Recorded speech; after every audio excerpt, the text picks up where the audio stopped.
ಈ ಖತರ್ನಾಕ್ ಕಳ್ಳನಿಗೆ ಬಾಲಿವುಡ್ ನಟನ ಸಿನಿಮಾ ಪ್ರೇರಣೆಯಂತೆ. ಕದ್ದ ದುಡ್ಡಲ್ಲಿ ಕಾರು ಬೈಕ್ ಖರೀದಿಸಿ ಮೋಜು ಮಸ್ತಿ ಮಾಡ್ತಿದ್ದಂತೆ ಕಳ್ಳ.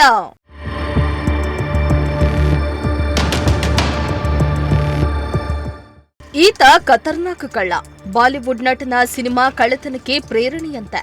ಕದ್ದ ದುಡ್ಡಲ್ಲಿ ಕಾರು ಬೈಕನ್ನ ಖರೀದಿಸಿ ಶೋಕಿ ಮಾಡುವುದೇ ಈತನ ಕೈಯಾಲಿ. ಪೊಲೀಸರಿಗೆ ಚಳ್ಳೆಹಣ್ಣು ತೋರಿಸಿ ಓಡಾಡ್ತಾ ಇದ್ದ ಈತ ಕೊನೆಗೂ ಸಿಕ್ಕಿಬಿದ್ದಿದ್ದಾನೆ. ಆರೋಪಿಯ ಹೆಸರು ಸುರೇಶ್ ನಾಯಕ್ ಅಂತ. ಬೆಳಗಾವಿಯ ಮಹಂತೇಶ್ ನಗರ ನಿವಾಸಿಯಾಗಿದ್ದಾನೆ. ಹುಕ್ಕೇರಿ ತಾಲೂಕಿನ ಯಮಕನಮರಡಿ ಗ್ರಾಮದ ವಿಶ್ವನಾಥ ದುಗ್ಗಾಣಿ ಎಂಬುವವರ ಮನೆಯಲ್ಲಿ ಅಕ್ಟೋಬರ್ 18 ಹಾಗೂ 22ರ ಮಧ್ಯೆ ಮನೆಗಳ್ಳತನ ನಡೆದಿತ್ತು. ಅಪಾರ ಪ್ರಮಾಣದ ಚಿನ್ನ ಮತ್ತು ಬೆಳ್ಳಿ ಆಭರಣಗಳು ಹಾಗೂ ನಗದನ್ನ ದೋಚಲಾಗಿತ್ತು.